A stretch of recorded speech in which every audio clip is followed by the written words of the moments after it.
जय हिंद दोस्तों, बहुत खुशी की बात है कि जो बिहार एसआई की जो भर्ती आने वाली थी 2023 में वो आ गई है। कितने सीटों के लिए आई है, कब से फार्म भराएगा, सभी एक एक चीज़ को बारी बारी से चलिए एक एक चीज़ को देखते हैं।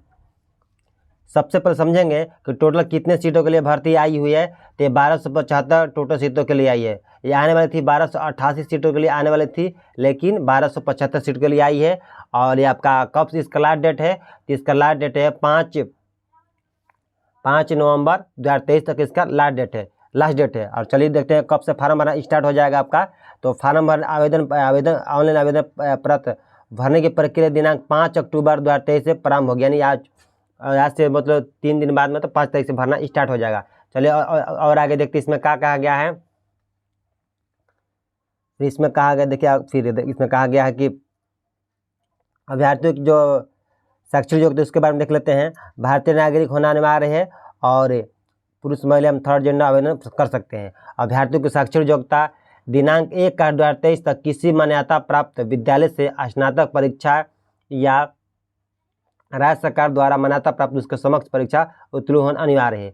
फिर उम्र सीमा की गणना इसमें देखा है। उम्र सीमा की गणना दिनांक 1/8/2023 के आधार पर ही की जाएगी। फिर इसमें नेक्स्ट सेकंड का कहा गया है कि देखिए अधिकतम या सीमा के बारे में इसमें दिखाया गया है कि अनारक्षित सामान्य कोटि पुरुषों के लिए न्यूनतम उम्र 20 वर्ष और अधिकतम उम्र 37 वर्ष तक, और महिलाओं के लिए न्यूनतम उम्र 20 वर्ष और अधिकतम उम्र कितना रखा गया है, तो 40 वर्ष रखा गया है। फिर इसमें कहा गया कि पिछड़ा वर्ग एवं तत्व पिछड़ा वर्ग पुरुष महिलाओं के लिए न्यूनतम उम्र 20 वर्ष और अधिकतम उम्र 40 वर्ष। इसी तरह बारी बारी से सब एक चीज को दिया गया है। फिर हम नेक्स्ट देखते हैं। फिर शारीरिक मापदंड देखेंगे। ऊंचाई, सीमा और वजन के लिए कोई अंक दे नहीं होगा, परंतु विहित अर्हता पूरी नहीं करने वाले अभ्यर्थियों को असफल घोषित किए जाएंगे। ऊंचाई में आरक्षित सामान्य वर्ग के एवं पिछड़ा वर्ग के पुरुषों के लिए न्यूनतम 165 सेंटीमीटर आपका होना चाहिए ऊंचाई, और अत्यंत पिछड़ा वर्ग के पुरुषों के लिए न्यूनतम 160 सेंटीमीटर होना चाहिए ऊंचाई। फिर अनुसूचित जाति एवं अनुसूचित जनजाति के पुरुषों के लिए 160 सेंटीमीटर होना चाहिए ऊंचाई, और सभी वर्ग के महिला के लिए न्यूनतम ऊंचाई कितना होना चाहिए, तो 155 सेंटीमीटर होना चाहिए। फिर देखेंगे हम लोग सीना के बारे इसमें कहा गया कि सीना सिर्फ पुरुषों के लिए, आरक्षित सामान्य वर्ग, पिछड़ा वर्ग, अंतत पिछड़ा वर्ग पुरुषों के लिए बिना फुलाए 81 सेंटीमीटर न्यूनतम होना चाहिए, फुलाकर 86 सेंटीमीटर न्यूनतम होना चाहिए। फिर फूलने के बाद सीना कम से कम 5 सेंटीमीटर का अंतर होना अनिवार्य होगा। फिर इसमें देगा अनुसूचित जाति का, अनुसूचित जनजाति पुरुषों के लिए बिना फुलाए 79 सेंटीमीटर और फुलाकर 84 सेंटीमीटर न्यूनतम होना चाहिए। फुलाने के बाद सीना में कम से कम 5 सेंटीमीटर का अंतर होना चाहिए। फिर देखेंगे इसमें वजन के बारे में कहा गया कि सभी वर्ग के महिला उम्मीदवारों के न्यूनतम सभी वर्ग के महिला को उम्मीदवारों के लिए न्यूनतम वजन 48 किलोग्राम होना आवश्यक है। फिर इसमें कहा किन्नर कोती हिजड़ा, फिर ट्रांसजेंडर थर्ड जेंडर यानी थर्ड जेंडर के लिए अभ्यर्थियों के लिए शारीरिक मापदंड तथा शारीरिक दक्षता परीक्षा का मापदंड पिछड़ा वर्ग महिला अभ्यर्थियों के सामान्य होंगे। जो भी मतलब थर्ड जेंडर है, जो उनका जो शारीरिक दक्षता परीक्षा का मापदंड होगा, जो पिछड़ा वर्ग की महिला है उनके अभ्यर्थियों के समान ही होंगे। फिर इसमें कहा गया नियुक्ति की प्रक्रिया परीक्षा के बारे में देखेंगे इसमें कि लिखित प्रतियोगिता परीक्षा होगा। आवेदन पत्रों के संग्रह उपरांत आवेदन पत्रों की समीक्षा की जाएगी। जिन अभ्यर्थियों का आवेदन पत्र सही पाए जाएंगे उनके लिए लिखित प्रतियोगिता परीक्षा का आयोजित किया जाएगा। लिखित परीक्षा 2 चरणों में होगी, पहला होगा प्रारंभिक परीक्षा एवं दूसरा होगा आपका मुख्य परीक्षा। लिखित परीक्षा सही प्रश्न बहुविकल्पीय प्रश्नों पर होगी, यानी फिर देखेंगे प्रथम चरण में जो परीक्षा प्रारंभिक परीक्षा होगी वो कितने अंकों की होगी, तो आपका टोटल परीक्षा 2 अंकों की होगी। आपका 200 अंकों की एक पत्र होगा, जिनमें आपका जिनमें प्रश्नों की क्वेश्चन कितने होगी, 100 अंकों की होगी। आप परीक्षा अवधि कितना होगा, 2 घंटों का होगा, मतलब एक क्वेश्चन 2 नंबर का रहेगा। उक्त पत्रों में सामान्य ज्ञान एवं सामायिक मुद्दे से आपका संयुक्त प्रश्न पूछे जाएंगे। इसमें 30% कम से कम अंक प्राप्त करने अभ्यर्थियों को मुख्य परीक्षा के लिए मिनिमम 30% को फायदा रखा गया। फिर देखा गया कि प्रारंभिक परीक्षा में प्राप्त अंकों के आधार पर प्रगति में 20 गुना सफल अभ्यर्थियों का चयन मेधा संरक्षण, मतलब का जो पीटी का रिजल्ट आएगा मीन्स के लिए आपका 20 गुना देगा, यानी 1275 का आपका 20 गुना कर दीजिए, 1275 का 20 गुना।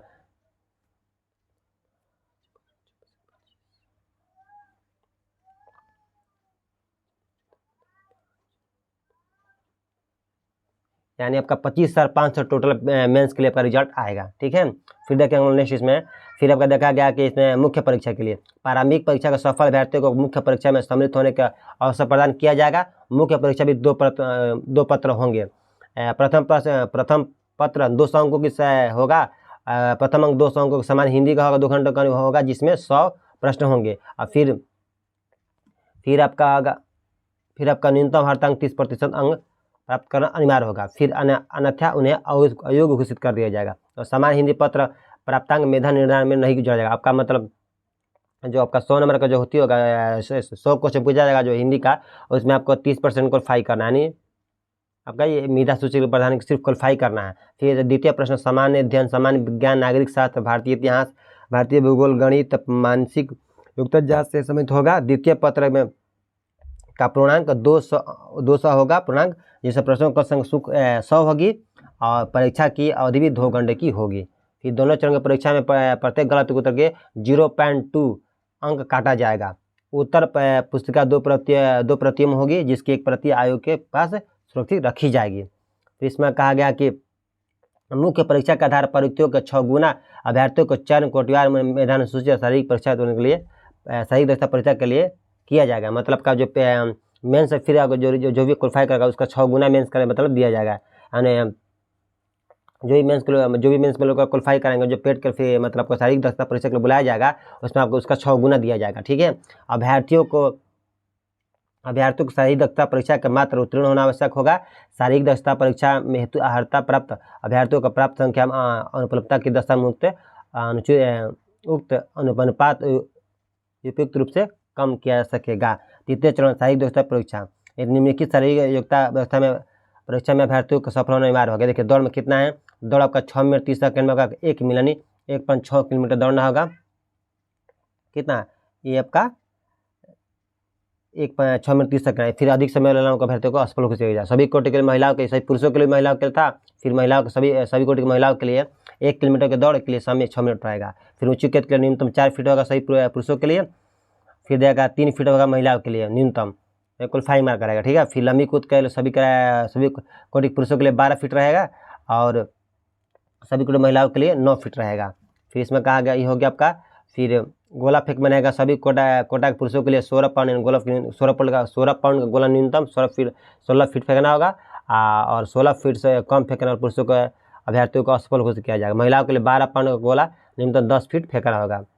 ठीक है, ऐसे सब पूरा कहा गया है, मतलब पूरा आप देख लीजिएगा। फिर देखने में कहा गया कि मेरा सूची आपका हो गया।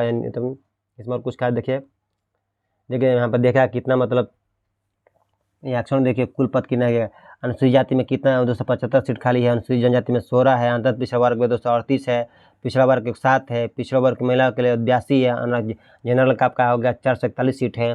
आर्थिक रूप से कमजोर EWS के 11 सीट है और ट्रांसजेंडर का 5 सीट है।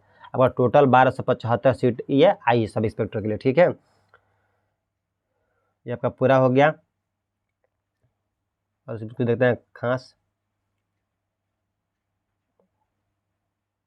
फिर आपका आवेदन यहाँ पर दिया गया है।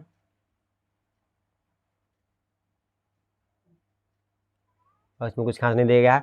और अंतिम आपका जो फार्म भरने का अंतिम तिथि कब तक फार्म भराया जाएगा आपका, तो 5 नवंबर तक का फार्म भराया जाएगा। सब कब से फार्म भरना स्टार्ट हो जाएगा, तो 5 अक्टूबर से 5 नवंबर तक का फार्म भरा जाएगा। एक महीना फार्म भरा जाएगा। ठीक है, और कोई भी भर्ती अपडेट आती है बिहार में आपको बताया जाएगा। आप इस चैनल को सब्सक्राइब कीजिए, अपने दोस्त के पास शेयर कीजिए। मिलते हैं नेक्स्ट वीडियो में। जय हिंद।